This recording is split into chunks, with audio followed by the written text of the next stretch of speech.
Bonjour à tous, j'espère que vous allez bien et aujourd'hui setup un peu différent, je filme au téléphone, c'est pour vous montrer tout simplement le matériel que j'utilise à chaque fois que je pars en tournage, c'est parti. Donc ça c'est le sac où globalement je mets 80% de mon matériel. Tout est ultra bien rangé, ultra optimisé, je peux pas trop vous le montrer, mais croyez-moi sur parole. On va commencer peut-être par le plus important, c'est la caméra principale. Là, elle est déjà montée avec l'objectif que j'utilise le plus, qui est un 24-70 f2.8 de chez Sony.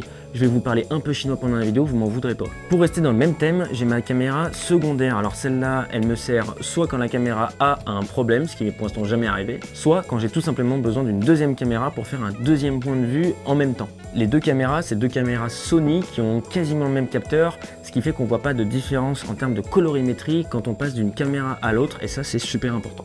Je vais vous parler dans une dernière vidéo des différents types de micros qu'on utilise sur un tournage. Ça c'est mon système de micro sans fil qui est pour l'instant installé sur moi.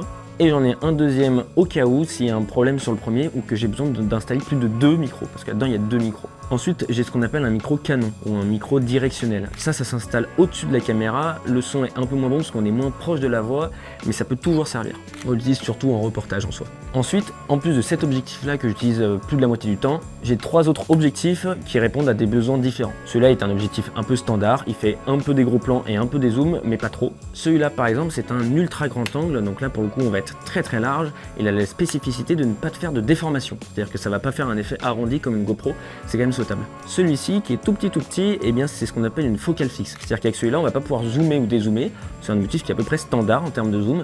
Par contre, il va avoir cet effet flou que là, pour le coup, on n'a pas du tout. Donc avec cet objectif-là, eh ben, on a vachement un beau flou derrière, et ça, les flous, on adore. Et ensuite, on a ma dernière optique qui est la plus grosse. Pour le coup, c'est ce qu'on appelle un téléobjectif. Là, c'est un 70-200. Je peux vous montrer des exemples de ce que j'ai pu filmer sur circuit avec ça, si vous voulez. Et en tout cas, on se fait souvent assez plaisir. Et ensuite, il y a un milliard de petits accessoires que je vais stocker un peu là, un peu ici, comme des poignées, des câbles, des pare-soleil, des rallonges.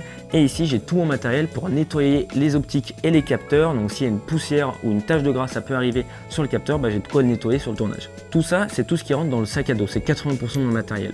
Après, il y a les lumières qui prennent énormément de place, qui sont en train de m'éclairer là, et là pour le coup, qui vont dans d'autres sacs. Ensuite, on a par exemple le stabilisateur qui rentre pas dans le sac, donc il y a sa sacoche qui doit traîner quelque part d'ailleurs. Ça, je l'emmène constamment avec moi, c'est super pratique, je m'en sers pas tout le temps, mais au moins je l'ai. Et ensuite, j'ai un sac pour chaque trépied, pour le drone, pour chaque lumière comme je viens de vous le dire, et c'est à peu près tout. Donc vous vous en doutez, aller en tournage en métro, c'est un peu compliqué. Si vous vous posez une question sur le matériel que j'utilise, eh bien écoutez, n'hésitez pas, je peux vous dire, je suis passionné, je pourrais en parler pendant des heures. Et comme d'habitude, eh bien on se retrouve la semaine prochaine pour une nouvelle vidéo.